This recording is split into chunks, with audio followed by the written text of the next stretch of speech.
All right, welcome back, everybody, to another OA News Overtime. I'm Jordan Hill. That's Justin Lee. Justin, another busy week of sports, but I know that's kind of the name of the game for us right now. Just how's your week going and what you been up to? Oh, just getting in Twitter fights, but we won't talk about that. We won't worry about that. That's what we live for. That's our everyday. So Not a lot. a lot to cover. Yeah. Let's jump into AU football. The guys picked up back on spring practice. Got that back started Monday after a week off. It's sort of a de facto spring break, but we had a chance to talk to some assistant coaches, offensive, on Tuesday or Monday, I should say, and then Wednesday we got some of the defensive assistants. Had a chance to be on some of those calls. Really interested to hear some of the perspectives. Justin, I don't know how much you saw of some of the conversation on Twitter. Some of the guys that really impressed me, we had a chance to talk to Cadillac Williams, and he really talked about one of the big topics of this offseason was if he was going to come back. And as strange as that sounds, he's such sort of a pillar of Auburn football, especially in the modern era. There was a real chance that he wasn't going to be part of the staff. And you look at the fact he was the only Gus Malzahn assistant that was retained. I mean, I think it's pretty clear that there was, a big overhaul, but he really praised Brian Harsin and really spoke highly of his conversations and what he kind of heard from him. And he talked about how much Harsin really embraced sort of the mentality that's at Auburn. And we kind of heard that echoed today from cornerbacks coach Zach Etheridge, another guy that played at Auburn. He talked about, basically he was, Harsin was echoing the Auburn creed before he really even got on campus, really even knew what that was. That's a good sign if you're an Auburn fan. These are two guys, obviously they're on staff and work with Harsin, but they know what it's like to be at Auburn. They know, the expectations of what people expect to see each and every Saturday out of these guys. And they know what coaches are expected to do and how they're expected to lead. And I think their conversations and what they had to say about Harsin, to me, it really stood out and really showed, again, it's all talk right now. That's all it really is during the spring. But I think you got to be encouraged by what some of these guys that have been around the program for a long time had to say sort of about their early feedback on Harsin. Yeah, I was going to ask about Zach because obviously, we talked about it during the coaching change. Like we figured, the layups of who you want to keep. It starts with Cadillac, and then of course T-Will, who's down in Orlando. But it seems like, do you think on the defensive side, Zach Etheridge fills that void a little bit? I mean, obviously, he's Auburn through and through. So do you kind of like that, the way it's, they have that orange and blue blooded guy on both sides of the ball, right? I guess maybe it just kind of worked out that way. They could have had an O-line coach or something instead. But I don't know. Do you like kind of Zach Etheridge maybe carrying that torch on the defensive side of the ball, kind of picking up where T-Will left off? Because that's kind of how I see it. I do. And, we got to point out, too, that it would have been Tracy Rocker. He would have been a third guy that played at Auburn. But that's, both Zach Etheridge and Cadillac are more of the modern era of Auburn football. Rocker was late 80s, so that's a little bit of a different. You're talking about that's before Arkansas and South Carolina were in the conference. That's going back a little bit, a little ways back. But I think that it's good to have a guy like Etheridge. I think, I was really impressed just talking to him as a young assistant. He talked about how much his experience has set him up, playing. He really, really harped on how big Ted Roof, who used to be Auburn's defensive coordinator, has been in his life. And really, he said Ted Roof was why he got into coaching. And he harped on, he wasn't the most highly recruited guy and sort of how that influences how he looks at recruiting. Obviously, he's still going after the 4 stars and 5 stars, but, he understands what to look at for guys that are going to play at Auburn. Zach really talked about you got to have a blue collar mentality. You got to be a guy that's going to work. And it's so funny to me when I think about, back when Pat Dye passed away last summer, talking to some of his former players, so many of them talked about, a lot of them were East Alabama guys and they, were hard nosed and went to work, the proverbial taking your lunch to work and, and just grinding and doing everything you can, leaving it all out there on the field. I know that's a different era, but I think that's sort of what Etheridge sees as Auburn football. I think that's got to excite the fans. And I think especially him coaching the cornerbacks, there may not be a position of more depth. I think you want a guy that knows expectations. And obviously there's been great Auburn cornerbacks through the years. So I think that's really promising. And I think that is good. I think they've got a nice blend of guys that have seen how Auburn has prospered in the past, and when things were working, what it took from the players to even the coaching and the philosophy, with guys that want to come in and do something new, guys who have had success elsewhere. And you hope that kind of is a little bit of a concoction where you get a little of both. You kind of understand the parameters of what works at Auburn and the parameters of just what works in general in today's college football. Yeah, I think it's kind of interesting that it's, hey, there's two people from, 2004 season and the 2010 season, right? National champion and SEC champion in 2004. So, yeah, you got representatives from both. You got Hard Fighting Soldier and All In. Those are two big moments in Auburn football history. So, it's kind of a relief. Like they're still going to sing the fight song after games. You know what I mean? Like, it's a new coach from Boise State or whatever, but, some of these guys are going to carry some of those same traditions. That's always – I feel like every coaching change you have those kind of guys. It just makes sense to have people who can connect with the players and somebody to hold over from before. But in those two guys, if you're going to have that token person, I think they got two good ones in those two. And you've got they're really two rising coaches who have only their potential ahead of them. Cadillac, obviously he's in his first college job, and then Zach Etheridge, Dana Holgerson obviously had nothing but not good things to say about him. So yeah, I'm sure it's pretty enlightening to get to talk to them this week. So yeah, no doubt. And contrary to popular opinion, contrary to Twitter, it's not wholesale changes. They're not turning the field blue, even though out on April Fool's Day, I did a double take and say, oh yeah, wait, it's April. Yeah, what day is it? Wanted to run through some of the other quick observations on the other assistants. Was really impressed with Cornelius Williams. He's a guy that I kind of had forgotten. He's a receivers coach now. He is coached at just about every program in the state of Alabama. I mean, he coached at Jacksonville State. He's coming from Troy, coached at South Alabama. He grew up early years in Mobile, moved to Birmingham. I think he even spent a little time at UAB. He played at Hoover. I think he was on two-a-days back in the day. Yeah, he was. This guy's been everywhere. And I think that he sort of has the right mindset. And I think that him having those in-state ties right now specifically, I don't think you can put a value on that. Him and Will Friend, the offensive line coach who played at Alabama and has been around this state, because we're still in a dead period where these coaches can't go see these recruits face-to-face. And right now, it's all about relationships. If you've got high school coaches that you're tight with, those are invaluable right now. We got two guys in Will Friend and Cornelius Williams who understand the state, know where to go, know the hotbeds of like Mobile and the Birmingham area for big-time guys. I don't think you can put a price on that, what that can mean.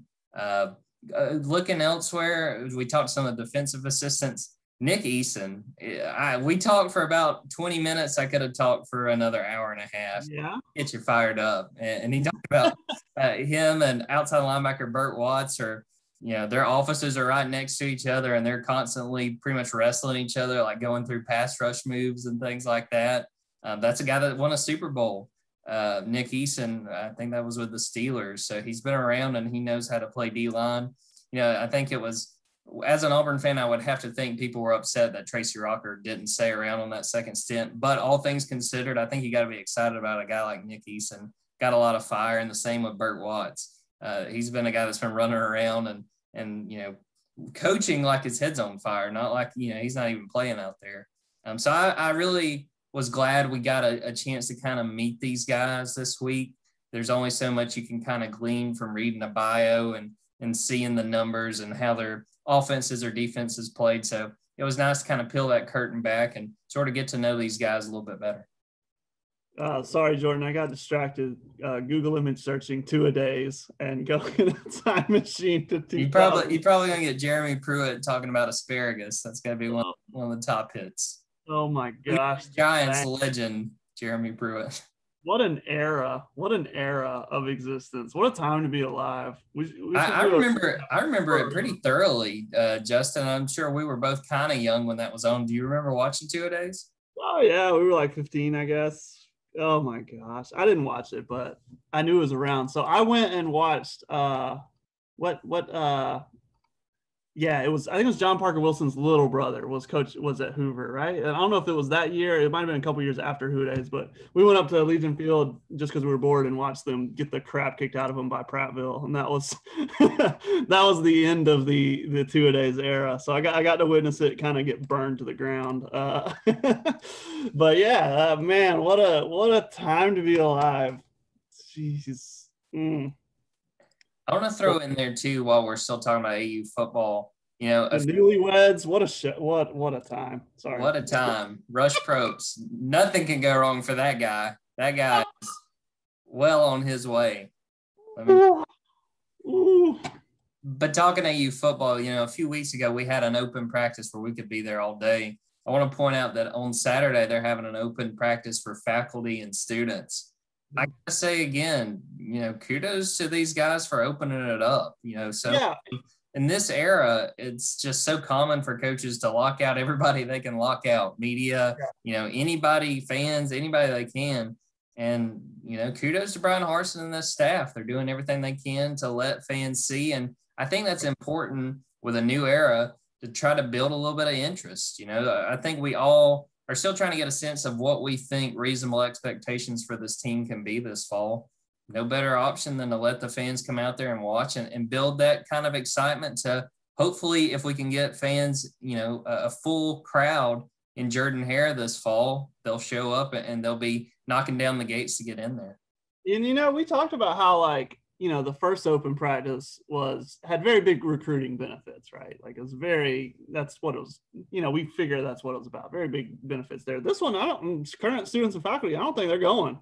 So it really does seem like this is just a genuine tip of the cap to them. So, hey man, credit them. Cause you know, like we say, you know, maybe we didn't give them credit last time because we were like, hey guys, you know, this is actually about the recruits. They can come and see. It's a pretty good thing for recruiting. The fans is great, but the recruits. But hey, this time, you know, no strings attached, man. Like that's just from what we see right now, it just seems like a tip of the cap to the university and the university community. So, you know, how about that? A little different. I did want to ask you still have your student ID when we get you in to let us know what those third string tight ends are looking like.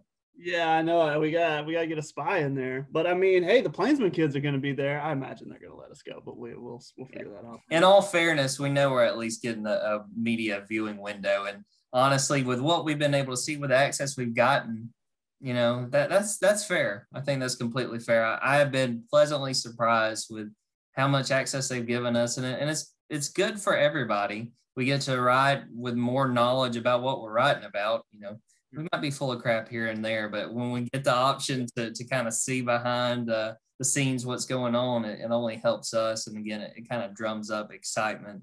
We're getting ready for the last 2 weeks of spring leading up to A-Day on April 17th. Justin, anything else you're kind of looking at specifically, things you want to see with the windows we still have to go out there and watch practice and get more of a sense of what this team may look like going into A-Day? Man, it just, yeah, I mean, mostly just, you know, everyone's staying healthy, but kind of like we talked about before, I'm still interested in those receivers, man, you know, like, cause, and in the grand scheme of things, like there's a lot of practices and a lot of ways that you can evaluate kids and you can evaluate them at workouts and everything else. But you only get so many passes from Bo, you know what I mean? In practice. So it seems kind of, you know, who's going to get that early leg up. I mean, obviously once you get in the fall, everything will change again, but seems kind of up for grabs as to who's going to perform within the short kind of windows that they have here. So yeah, receivers, who's gonna be the most interesting, because you only get so many targets there. You know what I mean? Like defensive line, you get a lot of reps. You're always repping every single play, but you only get so many targets as far as like 7-on-7 and 11-on-11 with the receivers. So I'm interested in the receivers. No doubt, and they've got some guys banged up, and it's still, you know, we're only about halfway through spring, so you don't have a lot of margin for error as far as other guys getting hurt and needing other guys to step up. You know, we're looking at a guy like Kobe Hudson as it stands. He's a rising sophomore, and he might be the most experienced receiver on the team. So That's definitely a position of focus, a position that people need to keep their eye on. Well, let's transition to women's basketball. A big few days for the women's basketball program. Justin broke it on Saturday that Auburn has a new head coach. Johnny Harris, coming over from Texas, was previously at Mississippi State. Someone who knows the SEC well is going to get her first chance to be a head coach. Justin, fill us in. You were there with Johnny when she had her introductory press conference. What were your thoughts on the hire, early impressions on what Johnny had to say, and sort of what her vision is going to be for building this basketball program? The most interesting thing to me is that, yeah, she is a first-time SEC, a first-time head coach, first-time SEC head coach, right off the bat. But the most interesting thing to me is that she has seen, it's more of the pathway, which is she has seen, so she was with Vic Schaefer under Gary Blair at Texas A&M way back in the day in the early 2000s. They built that program, and then she and Vic went off on their own to Mississippi State, as Vic is the head coach, her as the associate head coach. They went to Mississippi State, they built Mississippi State. And now it's almost like the third leg of the relay. She's leaving Vic, just like Vic left Gary, just like they both left Gary. Now she's going to leave Vic, and she's going to try to do it her own way. And Alan Green didn't have a very long introduction to her, but that's one of the things he said was, she has the blueprint, and that's what he's talking about, because that's the blueprint right there. She's seen it done, and the thing is, both of those programs, I don't know how good Texas A&M women's basketball was in the early 2000s before Gary Blair, but both of those times, I think they built those programs from nothing, and that's what she has to do here. And there's no illusions. I mean, you're building here at Auburn from close to the ground floor. I think, and you gotta. I thought it was a good hire, and I think it's a very interesting pathway to take, because you could pick, like last time with Flo, they went and got a rising coach out of Georgetown. You know what I mean? There's a lot of things you could do. She ran this. That could have worked, because the system she ran is what you probably need to run at Auburn, and we can talk more about it. But Johnny said, they're going to press too. It's going to be the same kind of stuff defensively, at least to begin with, especially because those are the players she has. But yeah, I mean, I think that's very interesting, to where you look at it. I think it's twofold. It's this blueprint, this pathway, and the gambit is also that Johnny was doing a lot of that recruiting over there. Johnny was doing that recruiting at Mississippi State, and you want her to bring in those kids here. And because it's all about recruiting. And she said that in her intro press conference, those words, it's all about recruiting. And yeah, that's true. She's right. So yeah, overall, I mean, I would encourage people to watch the press conference. This is a brisk, like 20 minutes or so, isn't that bad? They say up front, she's very soft-spoken. Alan said it, and she said it. She's not the showman like Bruce Pearl. Bruce Pearl will get up there and engineer the circus for you. But hey, it's all about the court. So yeah, I think the longer she talked, she's a little bit nervous, and she got more confident. But yeah, I mean, she seems sweet, and it's just going to be interesting to see how fast she hits the ground running. And again, we talk about a fit. She feels like a fit. She feels like she likes the family atmosphere. So all those things are, yeah, I mean, it's all there for anyone to see. But that's the most interesting thing to me, is that they went and found somebody who has been a part of a build just like this. I mean, you could have either gone to South Carolina to pick up a Don Staley assistant, or you go to Mississippi State when you're saying, oh, I'm Auburn. What do I want? Who do I want to be like? Who do I want to build after? These people built something from nothing. So they went the Mississippi State route, and they got but yeah, and I think it's, as Alan said, her name kept coming up in all their interviews and their searches. So it's a very interesting hire. But yeah, very interested in kind of the choice they made. Very different, also, I'll say, from Alan's other two hires, from Brent Crouch for volleyball and Brian Harsin for football.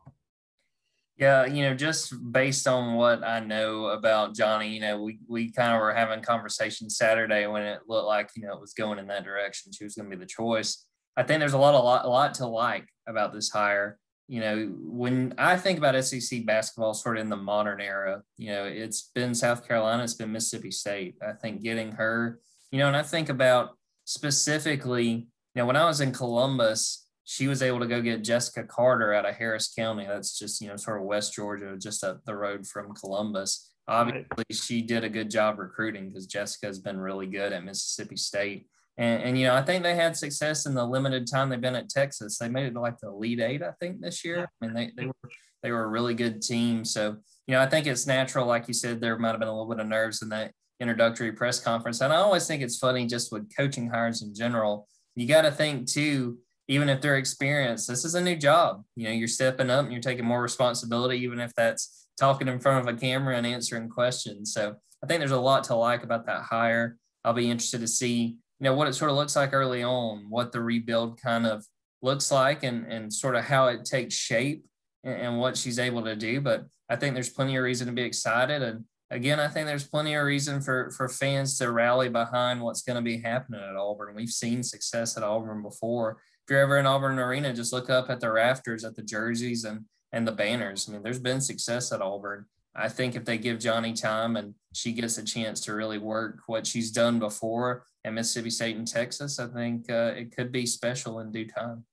Right. I don't know how far you want to get into this, but, it's going to take a change. It's going to take a culture change from a lot of, from inside the locker room and up in the stands. It's going to take change and it's going to take time. And Auburn fans, as they are right now, aren't supporting the program relative to wins at all. They're not. It's not where it needs to be. It's not where you would expect it to be. This is when I was talking about, arguing on Twitter. I put it on there. Here's where they rank supporting, as far as fan attendance since 2000, and you've got 7 NCAA tournament teams in there, and they're not even in the top 50 for fan attendance for most of it. And so if someone wants to say, "Oh, great job, Auburn fans, you're doing good. Way to go. This is so good." Whatever, but I'm going to call that poor. I'm going to call that's not good. And if it's not your deal, just that's fine. Accept it. Like whatever. But for people who can't hear anything bad about Auburn fans, like, "Oh, we're doing great." You're not doing good. You need to buy in now. If you want this to be successful, you should buy in now. And if that doesn't concern you, then it doesn't concern you. Don't worry about it. So that's as far as I'm going to go. I'll just add to anybody that just in general doesn't follow women's basketball. I mean, it to me is just as entertaining as the men's. If anyone has questions about, putting that kind of stock into it, go watch that Stanford Arizona national championship game on Saturday or Sunday, actually. I mean, it was intense, came down to the wire, and the final 4 games before that were really exciting. So if you want Auburn to get to that level, I mean, for me personally, and I think that you could speak to this too as sports writers, you watch about as much women's as you do men's, and sign me up for a women's game. I covered the WNBA for a summer while I was still in college. It's to me just as entertaining, and again, you can have a lot of fun going to those games, and you want to be on board, especially if you're an Auburn fan and you're a fan of all the sports. This is a chance to get in with a new era, and maybe it could be a special one. Well, some of them aren't fans of all the sports, but that's between them and themselves, and they don't need to go yelling at writers about it. No doubt. And hey, that's your right. If you don't, just want to follow football or whatever, right? That's cool. That's cool with me. But when people say, "Oh, you got to win 30 games in 2 straight years, and then we might be there." No, that's not good support. That's not good. I'm not going to grade that as good. I'm not going to lie to you. I'm not going to call that good. That's poor. That's bad.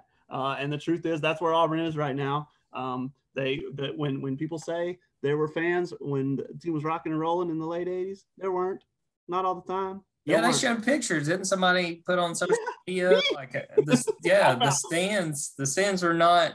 It was not in room only in some other stands. And in 08-09, they had they jumped to 24th nationally in attendance after with a top 10 team all season, and that was with the help of a home game with Tennessee. If they didn't have Tennessee at home, I doubt they would have been top 30. I could do the numbers on that, and then they went away just as fast as they came. So when people say, "Oh, we'll come when they win, we're not doing anything wrong as fans," that's a fallacy. You're wrong. That's not how it is right now.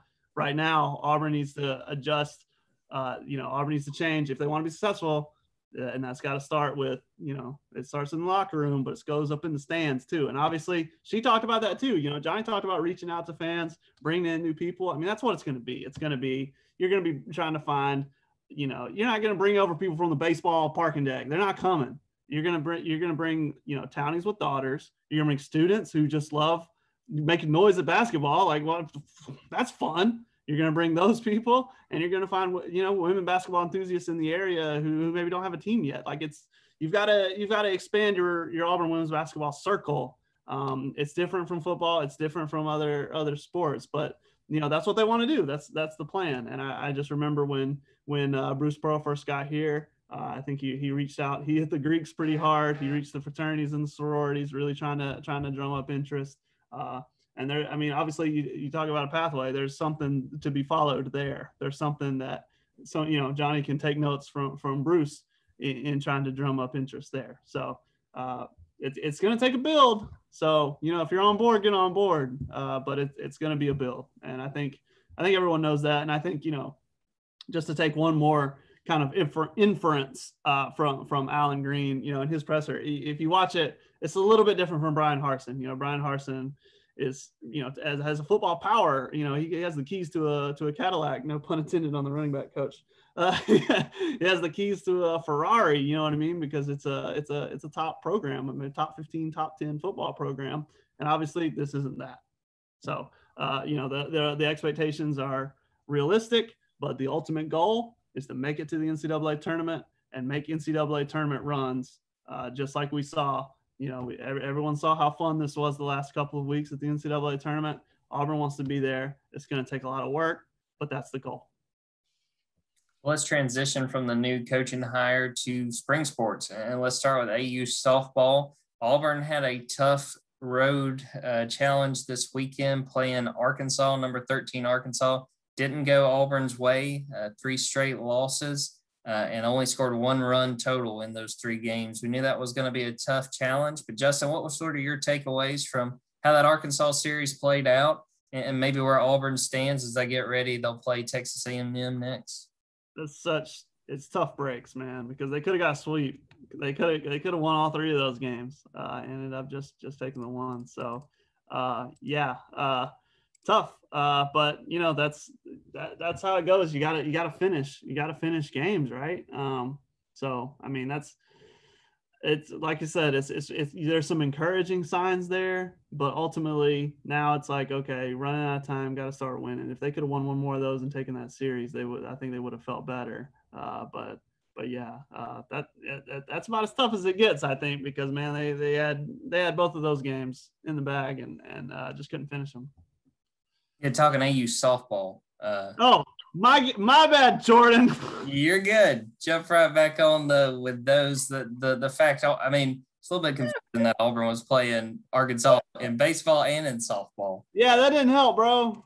Sorry, man. They only got 1 run though, so it wasn't quite as tight as the baseball series was. You could have stopped me, but that's okay. I didn't want to just you just beautiful baseball monologue. All right. Hey, let's just jump with baseball because that's what we talked about. And I mean, you were making good points about the baseball team. The big thing from that game 1, I was able to watch that game. Cody Greenhill pitched out of his mind. He played great. And I think that's something that Butch Thompson wanted to see, that was, they needed somebody to step up and they expected Cody to be the guy.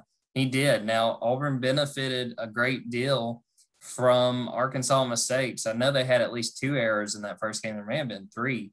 And still Arkansas hung around. It kind of looked like they were going to pull off some late magic. Those other 2 games, both of them wound up being 5 to 6 scores. And I believe that was the second game went to 10 innings. Actually, that might have been the last game went to 10 innings. So, yeah, that was tough. I think you saw signs of encouragement, especially winning that first game. I think you saw kind of fired up the players a little bit. And, Butch Thompson had said prior to that game that, he wasn't worried, that he had seen the signs that he needed to see as far as nobody was quitting and nobody was, woe is me, that sort of thing. But eventually those moral victories only get you so far. So that was nice to get that win. But they got to get back going against Mississippi State, who we know when it comes to SEC baseball, Mississippi State's usually one of the, sort of the crown jewels in the SEC, one of the teams that we expect to be in competition to go to Omaha. So that Auburn's got to figure out a way to win these series, starting with a big one against Mississippi State. Yeah, Cody played well, especially in that opener against Ole Miss. So, I mean, against those are two of his last 3 starts, I suppose, really high-powered, opposing bats. And he's done really well. So, man, I mean, there's your bright spot. Cody's doing his damnedest. But, yeah, very, very tough losses, like we said. So, but at this point, I think you got to start rolling up wins to try to get regionals. I think did I read this right, Jordan? That regionals are going to be like at neutral sites this year. Like people aren't going to host regionals. I think. I need to double check that. I think you're right. I saw where some news came out about that. I think that's correct. So hey, if home field advantage isn't as much a thing here, so just get in the tournament. That's all you got to do. So that could almost be a sigh of relief for a team like Auburn that's started really slow in conference play. You've got time still to pick up some wins, win some series. Obviously, you have the strength of schedule on your side. Just get in the tournament and, perform and see what you can do as a low seed. But, yeah, if when things are neutral, hey, that helps. No doubt about it. Well, let's go to Auburn softball. Like we were saying before, they didn't get that win that Auburn baseball got against Arkansas. They got swept by number 13 Arkansas. What are your thoughts on sort of the way that series played out and what they need to do to kind of get things figured out before they play Texas A&M? Boy, it's all about the bats, isn't it, Jordan? I mean, absolutely. They've got the pitching, but just having a really hard time mustering runs and manufacturing runs. I mean, you got 1 run in 3 games. I mean, Arkansas is obviously a really good team, but you're at home in your own house. You would think you want to score. They'll be the first ones to say they want to score more than 1 run in 3 games at their own building. But hey, I'll say, it's probably the same thing is, just get in the tournament, because you never know what can happen. And especially when you've got strong pitching, that can be an equalizer. So just get in the tournament and see what you can do. So it's all kind of up in the air as far as the postseason, obviously, with COVID and everything else. Just try to get in. Obviously, we talk about strength of schedule advantage with baseball. Softball's got that too in a major way.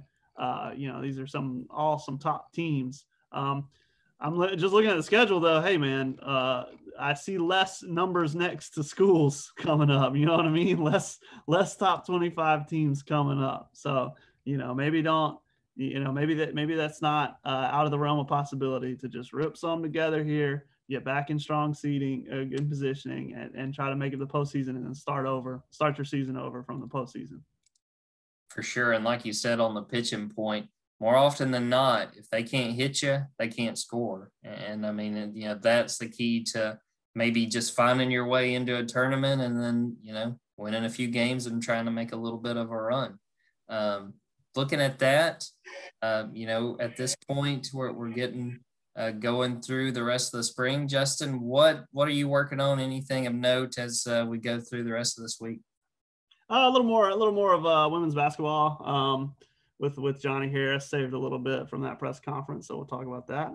We've got I'm trying to get Unique Thompson on the horn, man. That draft is coming up next week. I think it's the 15th, unless I'm crazy. I think that's the WNBA draft. So we'll see what her kind of preparation is like, and what it's been like for her. So a little bit of that going on, and then obviously this weekend, baseball and softball.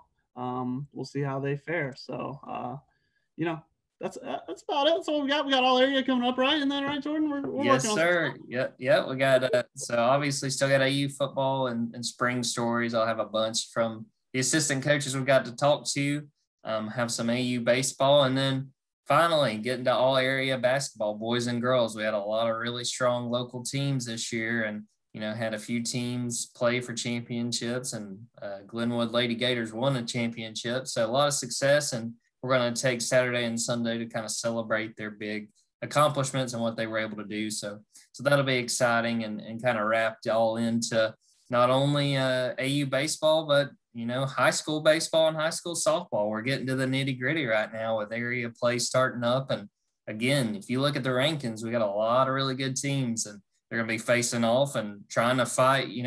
With these areas, you got really good teams and only 2 spots to make it to the state tournament. So it's going to be really competitive these next few weeks.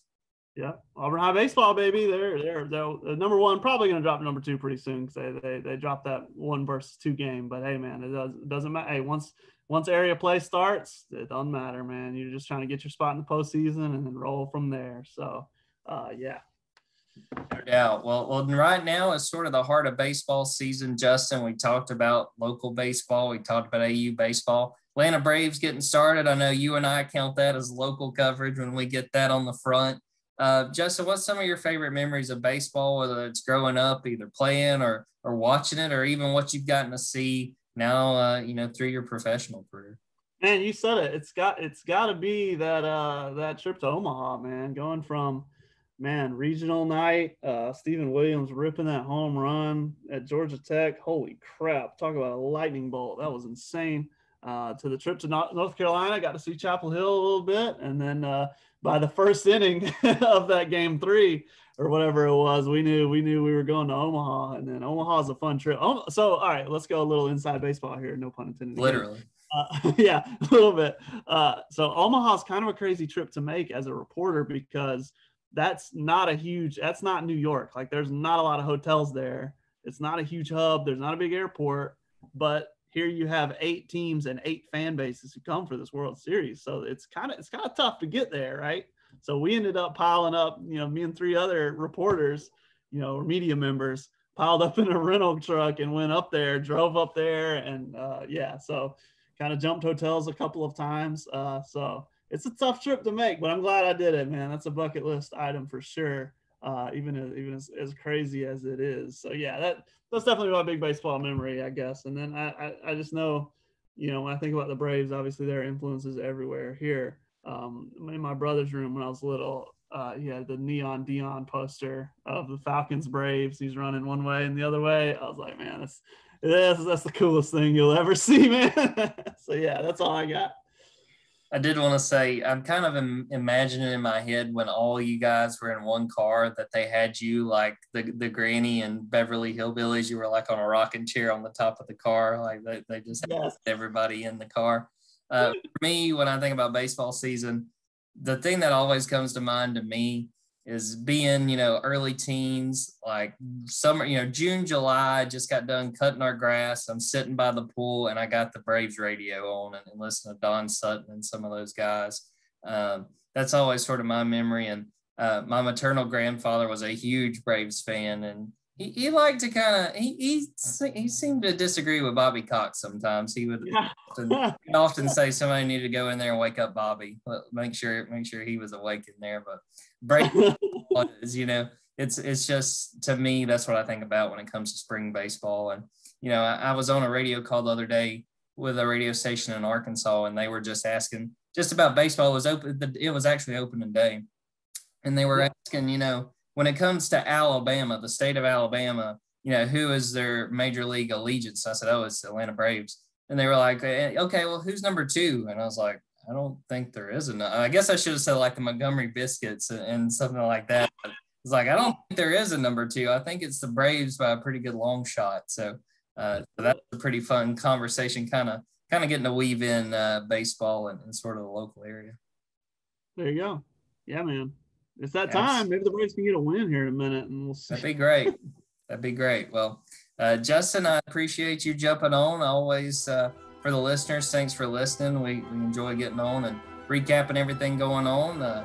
Again, thanks for listening. And until next time, take care. We miss you, Sarah. Shout out, Sarah P. We miss you.